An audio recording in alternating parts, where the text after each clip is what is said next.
Brought to you by V-Guard, co-powered by Sensodyne and Vimal. ಬಾಯಲ್ಲಿ ಹೇಳಿ ಕೇಸರಿ. Associate sponsor Ultratech Cement. Prajwal pen drive ಪ್ರಕರಣಕ್ಕೆ ದಿನಕ್ಕೊಂದು ಟ್ವಿಸ್ಟ್ ಸಿಗ್ತಾ ಇದೆ. ದೇವರಾಜೇಗೌಡ ಹಾಗೆ ಶಿವರಾಮೇಗೌಡ ನಡುವೆ ನಡೆದಿದೆ ಎನ್ನಲಾದಂತ ಮಾತುಕತೆಯ ಆಡಿಯೋ ಒಂದು ಬಹಳಷ್ಟು ಸದ್ದು ಮಾಡ್ತಾ ಇದೆ. ದೇವರಾಜೇಗೌಡ ಅಂತೂ ಪದೇ ಪದೇ ಡಿಕೆ ಶಿವಕುಮಾರ್ ಕಡೆಗೆ ಬೊಟ್ಟು ಮಾಡ್ತಾ ಇದ್ದಾರೆ.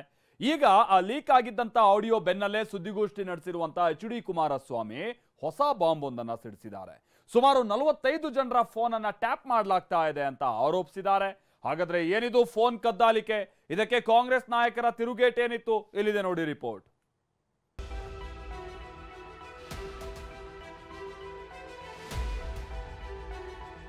ಟೆನ್ಷನ್ ನಲ್ಲಿದ್ದ ರೇವಣ್ಣಗೆ ಬಿಗ್ ರಿಲೀಫ್ ಸಿಕ್ಕಿದೆ. ಲೈಂಗಿಕ ದೌರ್ಜನ್ಯ ಕೇಸ್ನಲ್ಲಿ 42ನೇ ACMM ನ್ಯಾಯಾಲಯ HD ರೇವಣ್ಣಗೆ ಬೇಲ್ ನೀಡಿದೆ. ಜಾಮೀನು ಸಿಕ್ತಿದ್ದಂತೆ ನಿಟ್ಟುಸಿರು ಬಿಟ್ಟ ರೇವಣ್ಣಗೆ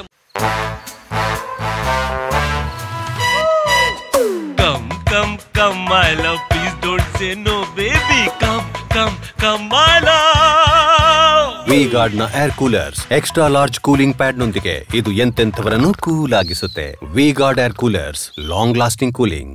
ಮತ್ತೊಂದು ಭೀತಿ ಶುರುವಾಗಿದೆ. ಜಾಮೀನು ರದ್ದು ಕೋರಿ SIT ಅರ್ಜಿ ಸಲ್ಲಿಸೋ ಸಾಧ್ಯತೆ ಇದೆ. ಈ ಮಧ್ಯೆ HD ಕುಮಾರಸ್ವಾಮಿ ಪ್ರಕರಣಕ್ಕೆ ಹೊಸ ಟ್ವಿಸ್ಟ್ ಕೊಟ್ಟಿದ್ದಾರೆ. ಸರ್ಕಾರದ ವಿರುದ್ಧ ಅತಿ ದೊಡ್ಡ ಬಾಂಬ್ ಸಿಡಿಸಿದ್ದಾರೆ. ಅದೇ ಫೋನ್ ಟ್ಯಾಪಿಂಗ್ ಬಾಂಬ್.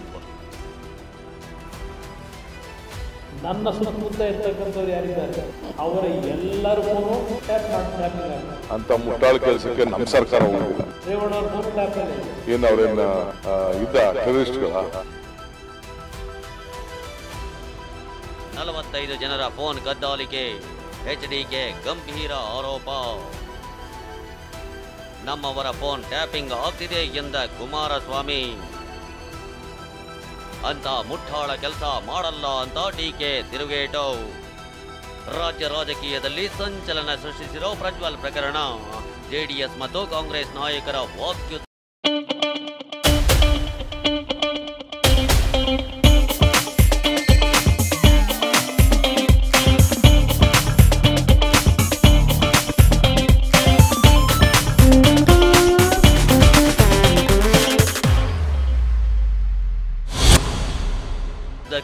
ವೇದಿಕೆಯಾಗಿದೆ. ಪ್ರಕರಣ ಸಂಬಂಧ ಆಡಿಯೋ ಒಂದು ವೈರಲ್ ಆಗ್ತಿದ್ದಂತೆ ಮಾತಿನ ಕದನ ಮತ್ತೆ ಜೋರಾಗಿದೆ. ಸುದ್ದಿಗೋಷ್ಠಿ ನಡೆಸಿ DK ಶಿವಕುಮಾರ್ ವಿರುದ್ಧ ಗುಡುಗಿದ ಕುಮಾರಸ್ವಾಮಿ ಅತಿ ದೊಡ್ಡ ಬಾಂಬ್ ಸಿಡಿಸಿದ್ದಾರೆ.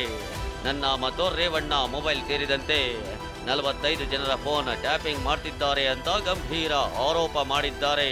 ಇದಕ್ಕೆ ತಿರುಗೇಟು ಕೊಟ್ಟಿರೋ DK, ನಾವು ಅಂಥ ಮುಠಾಳ್ ಕೆಲಸ ಮಾಡಲ್ಲ, ಫೋನ್ ಟ್ಯಾಪ್ ಮಾಡಲು ಅವರೇನೋ ಟೆರರಿಸ್ಟ್ಗಳ ಅಂತ ಪ್ರಶ್ನಿಸಿದ್ದಾರೆ.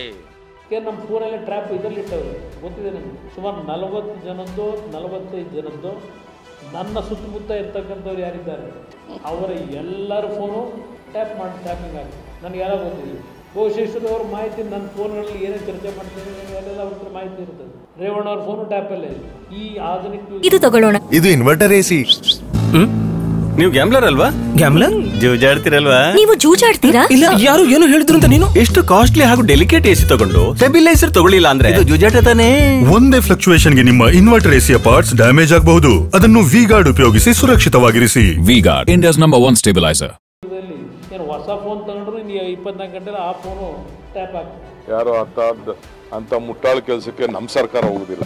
ಅಂತ ಮುಟ್ಟಾಳ ಕೆಲಸಕ್ಕೆ ಕಾಂಗ್ರೆಸ್ ಸರ್ಕಾರ ಯಾವ ಟ್ಯಾಪು ಮಾಡೋಂಥ ಅವಶ್ಯಕತೆನೂ ಇಲ್ಲ. ಏನು ಅವ್ರೇನ ಇದ್ದ ಟೆರರಿಸ್ಟ್ಗಳಿಗಾದ್ರೆ ಪರ್ಮಿಷನ್ ತಗೊಂಡು ಮಾಡ್ತಾರೆ. ಅವರು ನಮ್ಮ ರಾಜ್ಯದ ನಾಯಕರುಗಳು, ಅವ್ರಿಗೆ ಯಾಕೆ ಟ್ಯಾಪ್ ಮಾಡಕ್ ಹೋಗ್ತಾರೆ? ಅಲ್ಲ, ಸುಳ್ಳು, ಸುಮ್ಮನೆ ಪ್ರಚಾರಕ್ಕೋಸ್ಕರ ಈಗ ಮಾತಾಡ್ತಾರೆ. CD ಶಿವು ಎಂದ HDಗೆ ಅವರಿಗೆ ನಿದ್ರೆ ಬರಲ್ಲ ಎಂದ DK. ಇನ್ನು ಆಡಿಯೋ ಬಗ್ಗೆ ಪ್ರಸ್ತಾಪಿಸಿ ಕುಟುಕಿದ HDK, ಬ್ರದರ್ ಸ್ವಾಮಿ ಅಂತ ಕಾಂಗ್ರೆಸ್ನವರು ಕರೀತಾರೆ. CD ಶಿವು ಅವರದ್ದು ನಿನ್ನೆ ಕ್ಲಿಪ್ಪಿಂಗ್ ಬಂತಲ್ಲ, ಈಗ್ಯಾಕೆ ಯಾರೋ ಮಾತಾಡ್ತಿಲ್ಲ ಅಂತ ವಾಗ್ದಾಳಿ ನಡೆಸಿದ್ರು. ಇದಕ್ಕೆ ಪ್ರತ್ಯುತ್ತರ ಕೊಟ್ಟಿರೋ DK, ನನ್ನ ಹೆಸರು ಹೇಳಿದ್ರೆ ಅವರಿಗೆ ನಿದ್ರೆ ಬರಲ್ಲ ಎಂದಿದ್ದಾರೆ. CD ಶಿವು ಕಾಂಗ್ರೆಸ್ ಬ್ರದರ್ ಸ್ವಾಮಿ ಅಂತ, ಬ್ರದರ್ ಸ್ವಾಮಿ ಇಲ್ಲಿ ನನ್ನ ನೇತೃತ್ವ ಬಂದಿದೆಯಲ್ಲ ಮತ್ತೊಂದು ಆಡಿಯೋ ಕ್ಲಿಪ್ಪಿಂಗ್. ನಿನ್ನೆಯಿಂದ ಉಸಿರೇ ಇಲ್ಲ. ಯಾವ ಕಾಂಗ್ರೆಸ್ ನಾಯಕರು ಮುಂದೆ ಬರಲೇ ಇಲ್ಲ ಚರ್ಚೆ ಮಾಡೋದಕ್ಕೆ. ನನಗೆ ಅದಕ್ಕೂ ಯಾವ ಥರದ ಸಂಬಂಧ ಇಲ್ಲ. ನನ್ನ ಹೆಸರು ಹೇಳ್ಕೊಳ್ಳಿಲ್ಲ ಅಂದರೆ, ನನ್ನ ಹೆಸರನ್ನ ಪ್ರಸ್ತಾವ ಮಾಡಿಲ್ಲ ಅಂದರೆ ಅವ್ರಿಗೆ ಯಾರಿಗೂ ನಿದ್ರೆ ಬರುವುದಿಲ್ಲ. ನನಗೆ ಅದಕ್ಕೆ ಅವಶ್ಯಕತೆ ಇಲ್ಲ. ನಾನು ಯಾವುದಕ್ಕೂ ಉತ್ತರ ಕೊಡುವಂಥ ಸಂದರ್ಭ ಇಲ್ಲ. ನನಗೂ ಅದಕ್ಕೂ ಸಂಬಂಧ ಇಲ್ಲ. ಜೈಲಲ್ಲಿ ಇದ್ದಾಗ ಸಾಂತ್ವನ ಹೇಳಿದ್ದೆ ಎಂದ ಕುಮಾರಸ್ವಾಮಿ. ನನಗೂ ಅಯ್ಯೋ ಅನ್ನಿಸ್ತಿದೆ ಎಂದ ಡಿಕೆ ಶಿವಕುಮಾರ್. ತಾವು ಜೈಲಲ್ಲಿ ಯಾರು ಜೈಲಲ್ಲಿ ನೀವು ಜೈಲಲ್ಲಿದ್ದಾಗ ನಿಮಗೆ ಜನ್ಮ ಕೊಟ್ಟ ತಾಯಿ, ನಾನು ಹೋಗಿ ಆ ತಾಯಿಗೆ ಸಾಂತ್ವನ ಹೇಳಿ ಬಂದೆ. ನಾವು ಯಾರ ಬಗ್ಗೆನೂ ಮಾತಾಡಲಿಲ್ಲ. ನಾನೇ ನನಗೆ ಸಾರಿ ಪಾಪ ಅವ್ರ ಪರಿಸ್ಥಿತಿ ನೋಡಿ ನನಗೆ ಅಯ್ಯೋ ಹೋಗ್ತಾ ಇದೆ ಅಂತ ಹೇಳ್ತಾ ಇದ್ದೀನಲ್ಲ. ನಾನು ಆವತ್ತು ಹೇಳಿದ್ದೀನಿ, ಇವತ್ತು ಹೇಳಿದ್ದೀನಿ, ನಾನು ಮುಂದಕ್ಕೂ ಹೇಳ್ತೀನಿ. ನಾನು ಹೀಗೆ ಪೆನ್ ಡ್ರೈವ್ ಪ್ರಕರಣದಲ್ಲಿ ಮಾತಿನ ಕದನವನ್ನೇ ಮಾಡಿದ HDK. ಇದು ಅಸಹ್ಯ ಪಡೋ ಪ್ರಕರಣ. ಪ್ರಜ್ವಲ್ ಎಲ್ಲಿದ್ರೋ ಬರಬೇಕು ಅಂತ ಮನವಿ ಮಾಡಿದ್ದಾರೆ. ಆಯ್ತಪ್ಪ, ನಿಮ್ಮ ಸರ್ಕಾರಕ್ಕೆ ಕರ್ಸೋ ಯೋಗ್ಯತೆ ಇಲ್ಲ, ಕರ್ಸೋಕ್ಕಾಗಿಲ್ಲ. 23 ದಿನ 24 ದಿನ ಆಗಿದೆ. ನಾನು ನಿನ್ನೆ ನಮ್ಮ ತಂದೆಯವ್ರಿಗೆ ಮಾಡಿದ ಮನವಿ ನೀವೊಂದು ಬಹಿರಂಗವಾಗಿ ಒಂದು ಮನವಿ ಮಾಡಿದ್ರಿ. ನನ್ನ ಗೌರವ ಕೊಡ್ತಕ್ಕಂಥದ್ದು ನೀನು ಜೀವನದಲ್ಲಿ ಇಟ್ಕೊಂಡಿದ್ದೀರ. ನನ್ನ ಬಗ್ಗೆ ಎಲ್ಲೇ ಇದ್ದರೂ ನೀನು ತಕ್ಷಣ ಬಂದು SIT ತನಿಖೆಗೆ ಸಹಕಾರವನ್ನು ಕೊಡ್ತಕ್ಕಂಥ ತೀರ್ಮಾನ ಮಾಡು ಅಂತೇಳಿ ಒಂದು ಬಹಿರಂಗವಾಗಿ ಮನವಿ ಮಾಡಿ ಅಂತೇಳಿ ನನ್ನೇ ನಮ್ಮ ತಂದೆಯವರು ನನ್ನ ಮನವಿ ಮಾಡಿದ್ದರು. ಶಿವರಾಮೇಗೌಡ ಡಿಕೆ ವಿರುದ್ಧ JDS ಪ್ರತಿಭಟನೆ. ಪೆನ್ ಡ್ರೈವ್ ಪ್ರಕರಣದಲ್ಲಿ ಡಿಕೆ ಮತ್ತು ಶಿವರಾಮೇಗೌಡ ಹೆಸರು ಪ್ರಸ್ತಾಪಿಸಿ ದೇವರಾಜೇಗೌಡ ಗಂಭೀರ ಆರೋಪ ಮಾಡಿದ ಬೆನ್ನಲ್ಲೇ ದಳಪತಿಗಳು ಸಿಡಿದೆದ್ದಿದ್ದಾರೆ. ಬೆಂಗಳೂರಿನ ಫ್ರೀಡಂ ಪಾರ್ಕ್ನಲ್ಲಿ ಪ್ರತಿಭಟನೆ ನಡೆಸಿದ JDS ಕಾರ್ಯಕರ್ತರು ಶಿವರಾಮೇಗೌಡ ಪ್ರತಿಕೃತಿಗೆ ಬೆಂಕಿ ಹಚ್ಚಿ ಮೊರಕೆಯಿಂದ ಹೊಡೆದು ಆಕ್ರೋಶ ಹೊರಹಾಕಿದ್ರು.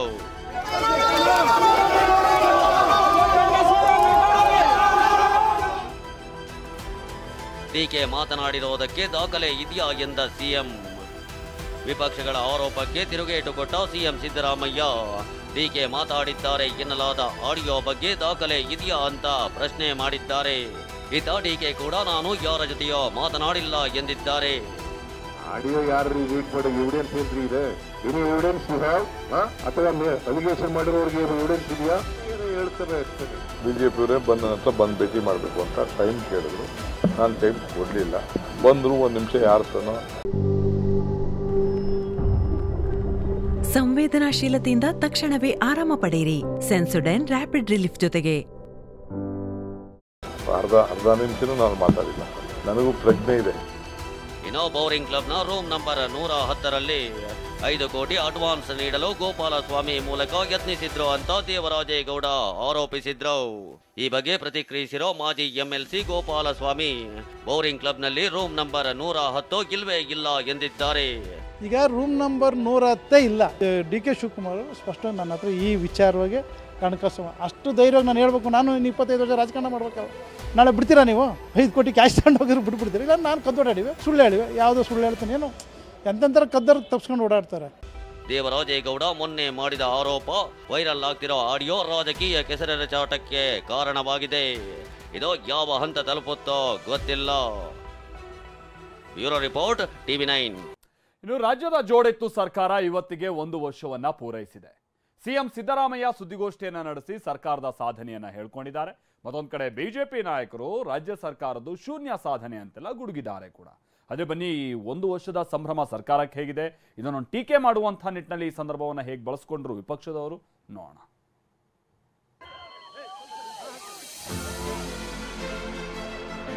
ನಮ್ಮ ಸರ್ಕಾರ ಬಂದು ಇವತ್ತಿಗೆ 1 ವರ್ಷ ತುಂಬಿದೆ. 7 ಕೋಟಿ ಕನ್ನಡಿಗರಿಗೆ ನಾನು ಧನ್ಯವಾದಗಳನ್ನು ಹೇಳಲಿಕ್ಕೆ ಬಯಸ್ತೇನೆ.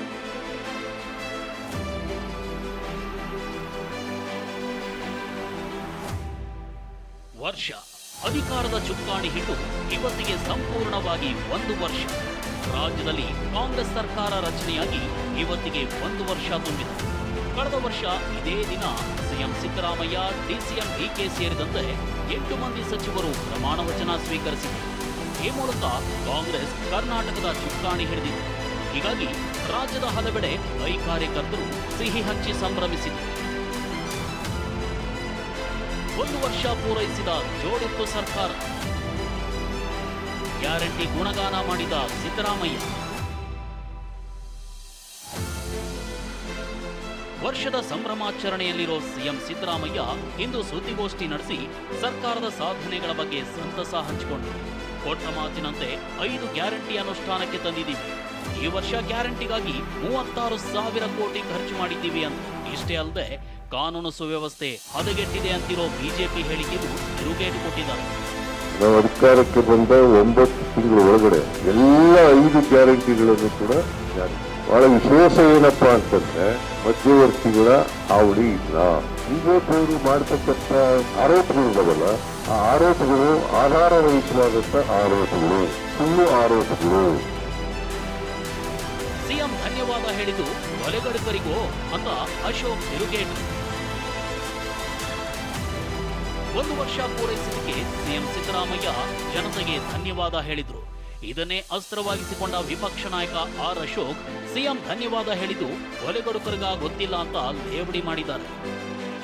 2 ವರ್ಷಕ್ಕೆ ಇವತ್ತಿಂದ ಕಾಲಿಡ್ತಾ ಇದ್ದಾರೆ. ಅದಕ್ಕೋಸ್ಕರ ರಾಜ್ಯದ ಕೇಸರಿಯಿಂದ ಮನೋಲ್ಲಾಸ ಮನಸ್ಸು ಮತ್ತೇರಿ ಕುಣಿದಾಡಿದೆ ನೋಡು. ಕೇಸರಿಯಿಂದ ಮನೋಲ್ಲಾಸ ಕ್ಷಣಕ್ಷಣವೂ ಆಚರಿಸಿ ಕೇಸರಿ ಹಬ್ಬ. ವಿಮಲ್ ಬಾಯಲ್ಲಿ ಹೇಳಿ ಕೇಸರಿ. ಎಲ್ಲ ನಮ್ಮನ್ನು ಆಶೀರ್ವಾದ ಮಾಡಬೇಕಂತ ಎಲ್ಲ ಜನರಿಗೆ 7 ಕೋಟಿ ಕನ್ನಡಿಗರಿಗೆ ನಾನು ಧನ್ಯವಾದಗಳನ್ನು ಹೇಳಲಿಕ್ಕೆ ಬಯಸ್ತೇನೆ. ಕೊಲೆಗಡಕರಿಗೆ ಧನ್ಯವಾದ ಹೇಳಿದರು ಅಥವಾ ನಮ್ಮ ಸರ್ಕಾರದ ಅವಧಿ ಮುಗಿತು ಅದಕ್ಕೆ ಬಾಯ್ ಬಾಯ್ ಅಂತ ಗುಡ್ ಬೈ ಹೇಳಿದರು. ಇನ್ನು ದಳ ಕಮಲ ನಾಯಕರು ರಾಜ್ಯ ಸರ್ಕಾರದ ವಿರುದ್ಧ ಬೆಂಕಿ ಉಗುಳಿದ್ದಾರೆ. ರಾಜ್ಯದಲ್ಲಿನ ಕೊಲೆಗಳನ್ನ ಪ್ರಸ್ತಾಪಿಸಿ ಕಾಂಗ್ರೆಸ್ ಸರ್ಕಾರದ ಕಾಲೆಳೆದಿದ್ದಾರೆ.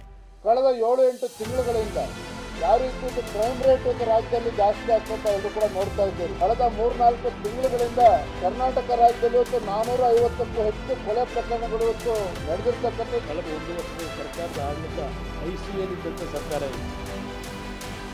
15ರಿಂದ 20 ಕ್ಷೇತ್ರ ಗೆಲ್ತೀವಿ ಎಂದ ಸಿಎಂ ಸಿದ್ದರಾಮಯ್ಯ ತಿರುಕನ ಕನಸು ಕಾಣ್ತಿದ್ದಾರೆ ಅಂತ ಬಿಜೆಪಿ ನಾಯಕರು ವ್ಯಂಗ್ಯ. ಕನಿಷ್ಠ 15 ಮ್ಯಾಕ್ಸಿಮಮ್ 20ರವರೆಗೂ ಅದ್ರ ಜೊತೆಗೆ ಬಿಜೆಪಿ ಹೇಳ್ತಾರ 28ಕ್ಕೆ 28 ಯಡಿಯೂರಪ್ಪ ಅವರು ಹೇಳ್ತಾರೆ 28ಕ್ಕೆ 28 ಗೆಲ್ತೀವಿ ಅಂತ. ಹಂಗೆ ಹೇಳಕ್ ಹೋಗಲ್ಲ. ಭಾರತೀಯ ಜನತಾ ಪಾರ್ಟಿ ಬಗ್ಗೆ ಹೇಳಿದ್ದಾರೆ, ಕಾಂಗ್ರೆಸ್ ಪಕ್ಷದ ಬಗ್ಗೆ ಖಂಡಿತ ಅದು ಅಸಾಧ್ಯ. ಯಾವುದೋ ಭ್ರಮೆನಲ್ಲಿ ಇವತ್ತೇನೋ ರಾಜ್ಯದ ಮುಖ್ಯಮಂತ್ರಿಗಳಿದ್ದಾರೆ, ಇದಕ್ಕೆ ಉತ್ತರವನ್ನ ಆಗಲೇ ರಾಜ್ಯದ ಮತದಾರರಿಗಾಗಲೇ ನೀಡಿದ್ದಾರೆ. ಬರುವಂತ 4ನೇ ತಾರೀಕು ಗೊತ್ತಾಗ್ತದೆ. ಅವರೊಂದು ರೀತಿ ದುರ್ಗನ್ ಕನಸು ಕಾಣ್ತಾ ಇದ್ದಾರೆ. ರಾಹುಲ್ ಗಾಂಧಿ ಅವರು ಆಗಲೇ ಫಾರಿನ್ಗೆ ಹೋಗಕ್ಕೆ ಟಿಕೆಟ್ ಬುಕ್ ಮಾಡಿದ್ದಾರೆ ಅಂತ ನಮ್ಗಿರೋ ಮಾಹಿತಿ. ಗ್ಯಾರಂಟಿ ಅಸ್ತ್ರ ಹೂಡಿಗೆದ್ದಿರುವ ಕಾಂಗ್ರೆಸ್ ನಾಯಕರು ಕೊಟ್ಟ ಮಾತಿನಂತೆ ನಡೆದಿದ್ದೀವಿ ಅಂತಿದ್ದಾರೆ. ಆದ್ರೆ ಸಾಧನೆ ಶೂನ್ಯ ಅಂತಿರೋ ವಿಪಕ್ಷ ರಾಜ್ಯದಲ್ಲಿನ ಕೊಲೆ ಪ್ರಕರಣಗಳನ್ನೇ ಪ್ರತ್ಯಾಸ್ತ್ರ ಮಾಡಿಕೊಂಡು ತಿರುಗೇಟು ಕೊಟ್ಟಿದೆ. Bureau report, TV nine. ಇನ್ನು ಬೆಂಗಳೂರಿನಲ್ಲಿ ಸುರಿದಂತ ಮಳೆಯಿಂದಾಗಿ ಹಲವೆಡೆ ಭಾರೀ ಅವಾಂತರಗಳು ಸೃಷ್ಟಿಯಾಗಿವೆ. ಹೀಗಾಗಿ ಮಳೆ ಹಾನಿ ಪ್ರದೇಶಕ್ಕೆ ಇವತ್ತು ಭೇಟಿ ನೀಡಿದ್ದಂತ ಡಿಸಿಎಂ ಡಿಕೆ ಶಿವಕುಮಾರ್ ರಾಜಕಾಲುವೆಗಳ ಕಾಮಗಾರಿ ಮುಗಿಸಬೇಕು ಅನ್ನುವಂಥ ಸೂಚನೆ ಕೊಟ್ಟಿದ್ದಾರೆ. ಅಟ್ ದ ಸೇಮ್ ಟೈಮ್ ಖಾಸಗಿ ಲೇಔಟ್ ಒಂದರ ಸರ್ವೆಗೂ ಕೂಡ ಸೂಚನೆಯನ್ನ ಕೊಟ್ಟಿದ್ದಾರೆ. ಹಾಗೆ ಹಲವು ಜಿಲ್ಲೆಗಳಲ್ಲೂ ಕೂಡ ಬಹಳ ಮಳೆ ಆಗ್ತಾ ಇದ್ದು ಬೆಳೆದು ನಿಂತಿದ್ದಂಥ ಫಸಲು ನೀರ್ಪಾಲಾಗಿ ರೈತ ಕಣ್ಣೀರು ಹಾಕುವಂತಾಗಿದೆ ಕೂಡ.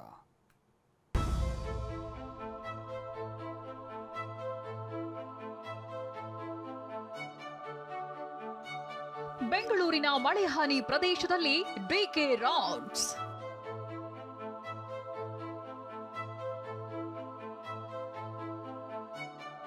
ಸ್ಥಳೀಯರ ಸಮಸ್ಯೆ ಆಲಿಸಿದ DCM DK Shivakumar. We are not mixing sewage into the stormwater drain. Find the solution for this. ಕೆರೆಯನ್ನು ಹಾಳು ಮಾಡಬೇಕು.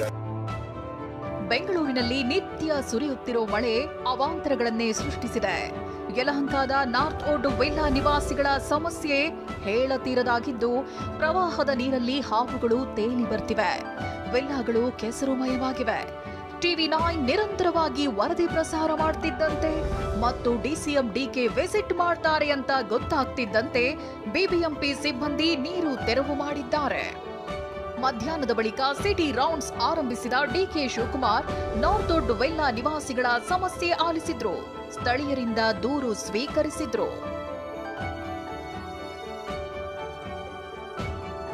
ರಾಜಕಾಲುವೆ ತೆರವು ಮತ್ತು ಖಾಸಗಿ ಲೇಔಟ್ಗಳ ಸರ್ವೆಗೆ ಡಿಸಿಎಂ ಸೂಚನೆ ನೀಡಿದ್ರು. ಮಧ್ಯದಲ್ಲೇ ಇಲ್ಲಿ ಕಾಲುವೆ ಹೋಗ್ತಾ ಇದೆ. ನೀರು ಕೂಡ ಇಲ್ಲಿ ಸಪರೇಟ್ ಮಾಡಿದ್ದಾರೆ. ಈ ಡ್ರೈನೇಜ್ ಕೆಲಸ ತೆಗೆದುಕೊಂಡಿದೆ ಇಲ್ಲಿ, ಆದಷ್ಟು ಜಲ್ದಿ ಮುಗಿಸ್ತಾರೆ. ಸೊ ಇದು ಬೆಂಗಳೂರು ನಗರದಲ್ಲಿ ಎಲ್ಲೆಲ್ಲಿಂದ ಜಾಗ ಇದೆ ಅಲ್ಲ ಐಡೆಂಟಿಫೈ ಮಾಡಕ್ಕೆ ನಮ್ಮ ಅಧಿಕಾರಿಗಳಿಗೆ ಹೇಳಿದೀವಿ, ಕೂಡಲೇ ಕ್ರಮ ಕೈಗೊಳ್ತೀವಿ. ಜಿಲ್ಲೆ ಜಿಲ್ಲೆಯಲ್ಲೂ ಮಳೆ ಅಬ್ಬರ. ಒಂದು ವಾರದಲ್ಲಿ 15 ಬಾಲಕರು ಸಾವು. ಚಿಕ್ಕಮಗಳೂರಿನಲ್ಲಿ ಮಳೆ ಮುಂದುವರೆದಿದ್ದು ಮೂಡಿಗೆರೆ ತಾಲೂಕಿನ ಜಿ ಹೊಸಳ್ಳಿಯಲ್ಲಿ ಲಕ್ಷ್ಮಮ್ಮ ಅನ್ನೂರ ಮನೆಗೋಡೆ ಕುಸಿದು ಬಿದ್ದಿದೆ. ಅದೃಷ್ಟವಶಾತ್ ಮನೆಯಲ್ಲಿದ್ದ ಲಕ್ಷ್ಮಮ್ಮ ಪಾರಾಗಿದ್ದಾರೆ. ಮತ್ತೊಂದೆಡೆ ಮಳೆಯಿಂದಾಗಿ ಚಾರ್ಮಾಡಿ ಘಾಟ್ನಲ್ಲಿ ಬೆಳ್ಳಂಬೆಳಗ್ಗೆ ಕಿಲೋಮೀಟರ್ ವರೆಗೂ ಟ್ರಾಫಿಕ್ ಜಾಮ್ ಆಗಿತ್ತು.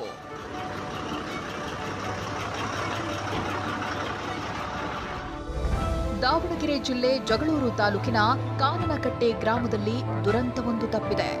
ಸೇತುವೆ ಮೇಲೆ ಹರಿಯುತ್ತಿದ್ದ ನೀರಲ್ಲಿ ಕೊಚ್ಚಿ ಹೋಗಿದ್ದ ಕಾರನ್ನ ಸ್ಥಳೀಯರು ರಕ್ಷಿಸಿದ್ದಾರೆ. ತುಮಕೂರು ಜಿಲ್ಲೆ ತಿಪಟೂರು ತಾಲೂಕಿನ ಎಚ್ ಬೈರಾಪುರದಲ್ಲಿ ಸೇತುವೆಯೇ ಜಲಾವೃತವಾಗಿದ್ದು ಸಂಚಾರಕ್ಕೆ ಸಂಕಷ್ಟ ಎದುರಾಗಿದೆ. ಶಿರಾ ಪಟ್ಟಣದಲ್ಲಿ ಮನೆಗಳಿಗೆ ನೀರು ನುಗ್ಗಿ ದವಸ ಧಾನ್ಯಗಳೆಲ್ಲ ನೀರು ಪಾಲಾಗಿವೆ. ಅವೈಜ್ಞಾನಿಕ ಚರಂಡಿ ನಿರ್ಮಾಣವೇ ಇದಕ್ಕೆಲ್ಲ ಕಾರಣ ಅಂತ ಸ್ಥಳೀಯರು ಆಕ್ರೋಶ ಹೊರಹಾಕಿದ್ದಾರೆ.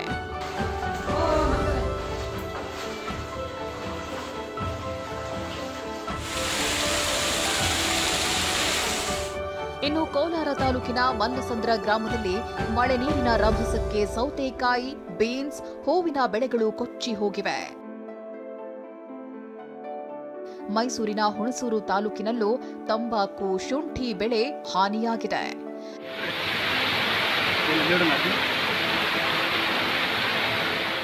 ಇವೆಲ್ಲ ಅವಾಂತರಗಳ ನಡುವೆ ಬಾಗಲಕೋಟೆ ಜಿಲ್ಲೆ ಗುಳೇದಗುಡ್ಡ ತಾಲೂಕಿನ ಕೋಟೆಕಲ್ ಫಾಲ್ಸ್ಗೆ ಮತ್ತೆ ಜೀವಕಳೆ ಬಂದಿದೆ. ಜನ ಎಂಜಾಯ್ ಮಾಡುತ್ತಿದ್ದಾರೆ.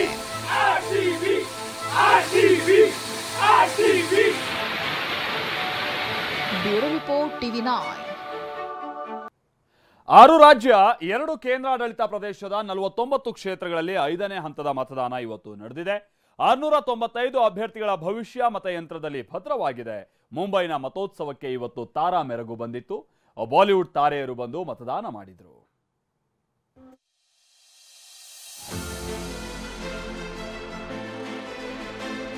ದೇಶದ 49 ಕ್ಷೇತ್ರಗಳಲ್ಲಿ 5ನೇ ಹಂತದ ಮತದಾನ. ಮುಂಬೈನಲ್ಲಿ ಮತದಾನಕ್ಕೆ ಬಾಲಿವುಡ್ ತಾರಾ ಮೆರಗು.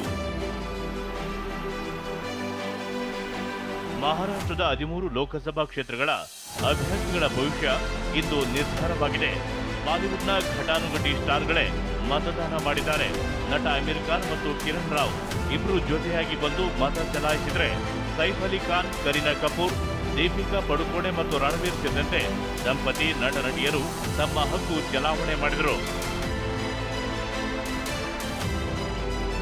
ಅಮಿತಾಬ್ ಬಚ್ಚನ್ ಫ್ಯಾಮಿಲಿ, ಮುಖೇಶ್ ಅಂಬಾನಿ ಫ್ಯಾಮಿಲಿ, ನಟ ಸಲ್ಮಾನ್ ಖಾನ್ ಮತ್ತು ನಟಿ ತಮನ್ನಾ ಸರದಿ ಸಾಲಲ್ಲಿ ನಿಂತು ಹಕ್ಕು ಚಲಾಯಿಸಿದರು. ಸಂಸದೆ ನಟಿ ಹೇಮಾ ಮಾಲಿನಿ, ಜಾಹ್ನವಿ ಕಪೂರ್, ವಿದ್ಯಾ ಬಾಲನ್, ಶಿಲ್ಪಾ ಶೆಟ್ಟಿ ಕುಟುಂಬ ಹಾಗೂ ಸಾನ್ಯಾ ಮಲ್ಹೋತ್ರಾ ವೋಟ್ ಮಾಡಿದರು. ಹಿರಿಯ ನಟ ಧರ್ಮೇಂದ್ರ, ಗೋವಿಂದ್, ಅನಿಲ್ ಕಪೂರ್, ಅಕ್ಷಯ್ ಕುಮಾರ್, ಸುನಿಲ್ ಶೆಟ್ಟಿ ಹಾಗೂ ಅನುಪಮ್ ಖೇರ್ ಮತ ಚಲಾಯಿಸಿದರು. ಲಕ್ನೋನಲ್ಲಿ ಕೇಂದ್ರ ಸಚಿವ ರಾಜನಾಥ್ ಸಿಂಗ್, ಮುಂಬೈನಲ್ಲಿ ಪಿಯೂಷ್ ಗೋಯಲ್, ಏಕನಾಥ್ ಶಿಂದೆ, ಲಕ್ನೋದಲ್ಲಿ ಮಾಯಾವತಿ, ಉದ್ಧವ್ ಠಾಕ್ರೆ ಹಾಗೂ ರಾಜ್ ಠಾಕ್ರೆ ತಮ್ಮ ಹಕ್ಕು ಚಲಾವಣೆ ಮಾಡಿದರು. ಇನ್ನು ಮಾಜಿ ಕ್ರಿಕೆಟಿಗ ಸಚಿನ್ ತೆಂಡೂಲ್ಕರ್ ಮುಂಬೈನಲ್ಲಿ ಮತ ಹಾಕಿದರು. ಪುತ್ರ ಅರ್ಜುನ್ ಕೂಡ ವೋಟಿಂಗ್ ಮಾಡಿದರು. ಆತ ಕ್ರಿಕೆಟಿಗ ಸೂರ್ಯಕುಮಾರ್ ಯಾದವ್ ಸಹ ಮತದಾನ ಮಾಡಿದರು.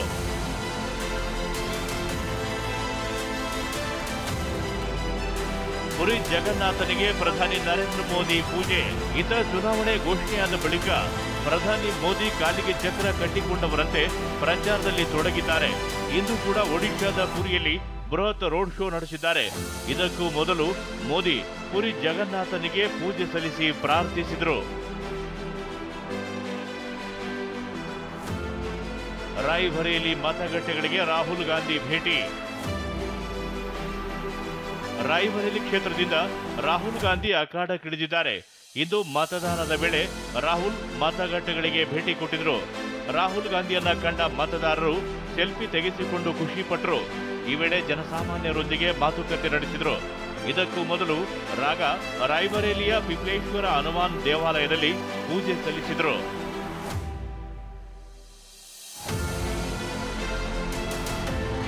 Bureau report, TV9.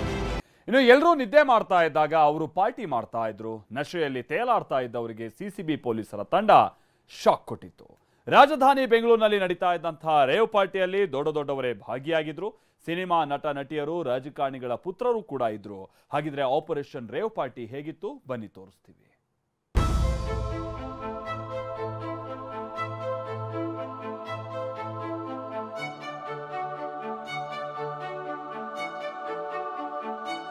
ಬೆಂಗಳೂರಿನ ಹೊರವಲಯದಲ್ಲಿ ರೇವ್ ಪಾರ್ಟಿ. ನಶೆ ಪಾರ್ಟಿಯಲ್ಲಿದ್ದದ್ದು ಒಬ್ರಲ್ಲ ಇಬ್ರಲ್ಲ 101 ಮಂದಿ. ಪಾರ್ಟಿ ಹೆಸರಿಗೆ ಬರ್ತ್ಡೇ ಪಾರ್ಟಿ, ಆದ್ರೆ ನಡೀತಾ ಇದ್ದದ್ದು ಮಾತ್ರ ನಶೆ ಪಾರ್ಟಿ. ಇಡೀ ಬೆಂಗಳೂರೇ ನಿದ್ದೆಗಣ್ಣಲ್ಲಿದ್ದಾಗ ಎಲೆಕ್ಟ್ರಾನಿಕ್ ಸಿಟಿಯಲ್ಲಿರುವ JR ಫಾರ್ಮ್ ಹೌಸ್ ನಲ್ಲಿ 101 ಮಂದಿ ತೇಲಾಡ್ತಿದ್ರು. ಮಾಹಿತಿ ಆಧರಿಸಿ ರೇಡ್ ಮಾಡಿದಾಗ ಸಿಸಿಬಿ ತಂಡ ಅಮಲಿನಲ್ಲಿದ್ದವರ ಕಿಕ್ಕಿಳಿಸಿದೆ.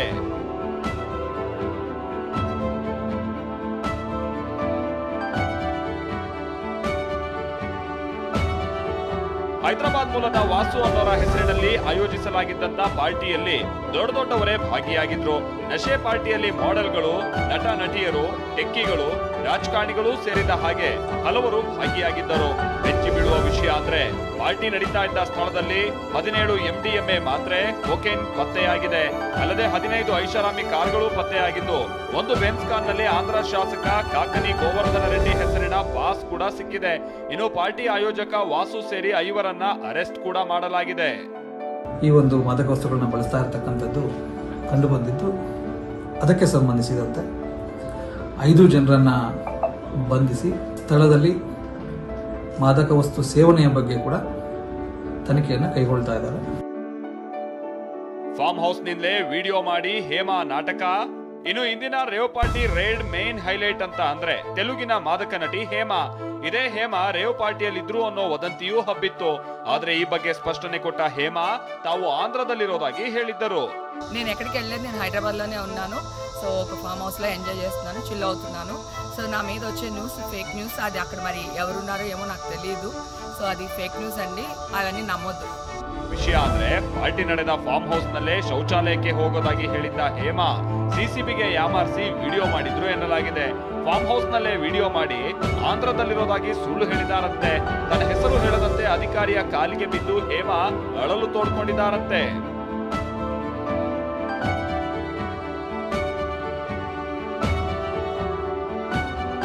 ಫಾರ್ಮ್ ಹೌಸ್ ಬಳಿ ರಾಜಾಹುಲಿ ನಟ ಹರ್ಷ ಪ್ರತ್ಯಕ್ಷ. ಎಲೆಕ್ಟ್ರಾನಿಕ್ ಸಿಟಿಯ GR ಫಾರ್ಮ್ ಹೌಸ್ ಒಳಗೆ ಪಾರ್ಟಿಯಲ್ಲಿ ಭಾಗಿಯಾಗಿದ್ದವರನ್ನ ಸಿಸಿಬಿ ವಿಚಾರಣೆ ನಡೆಸ್ತಾ ಇದ್ರೆ, ಇತ್ತ ಫಾರ್ಮ್ ಹೌಸ್ ಗೇಟ್ ಬಳಿ ನಟ ಹರ್ಷ ಪ್ರತ್ಯಕ್ಷರಾಗಿದ್ರು. ಈ ಬಗ್ಗೆ ಕೇಳಿದಾಗ ಪ್ರತಿಕ್ರಿಯಿಸಿದ ಹರ್ಷ, ನನಗೂ ಇದಕ್ಕೂ ಸಂಬಂಧ ಇಲ್ಲ, ನಾನು ಅಧಿಕಾರಿಯೊಬ್ಬರನ್ನ ಭೇಟಿಯಾಗೋದಕ್ಕೆ ಬಂದಿದ್ದೀನಿ ಎಂದಿದ್ದಾರೆ. ಅಂದಹಾಗೆ 101 ಜನರ ಪೈಕಿ 71 ಪುರುಷರು, 30 ಮಹಿಳೆಯರು ಇದ್ದು ಎಲ್ಲರನ್ನೂ ವೈದ್ಯಕೀಯ ತಪಾಸಣೆಗೆ ಒಳಪಡಿಸಲಾಗಿದೆ. ಡ್ರಗ್ಸ್ ತೆಗೆದುಕೊಂಡಿರೋದು ಪತ್ತೆಯಾದ್ರೆ ಎಲ್ರಿಗೂ ಸಂಕಷ್ಟ ಎದುರಾಗಲಿದೆ. Bureau report, TV9. Brought to you by V-Guard, co-powered by Sensodyne and Vimal. ಬಾಯಲ್ಲಿ ಹೇಳಿ ಕೇಸರಿ. Associate sponsor Ultratech Cement.